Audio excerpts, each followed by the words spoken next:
এটা আমি কখনোই আশা করিনি যে আমারও একটা শখের ছাদ বাগান হবে, তাও আবার আমার মনের মতো। তো হ্যালো এভরিওয়ান, আসসালামু আলাইকুম।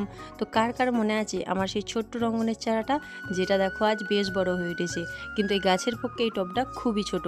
তাই ভাবলাম এই টবটা থেকে অন্য একটি টবেতে বসানো যাক। তো সবার প্রথম মাটিটায় জল দিয়ে ভিজিয়ে রেখেছিলাম, মাটিটা যাতে নরম হয়।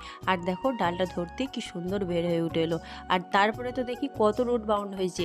এই গাছটা কয়দিন ধরে দেখছি ঝিমিয়ে পড়ছে, তাই ভাবলাম এই টবটা এর পক্ষে ছোট, তাই অন্য টবেতে বসাচ্ছি।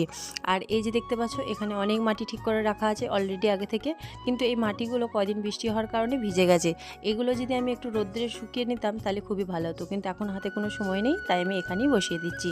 তারপর আমি গাছটাকে বসিয়ে দিলাম। আর এই গাছটা কোনো ছায়াযুক্ত স্থানে রাখতে হবে না, যেহেতু আমি একটি টব থেকে তুলে আরেকটি টবেতে বসিয়ে দিয়েছি, তাই এটার কোনো অসুবিধা নেই। তো কেমন লাগলো ভিডিওটা প্লিজ কমেন্টে জানিও, আর চ্যানেলটা সাবস্ক্রাইব করতে ভুলো না।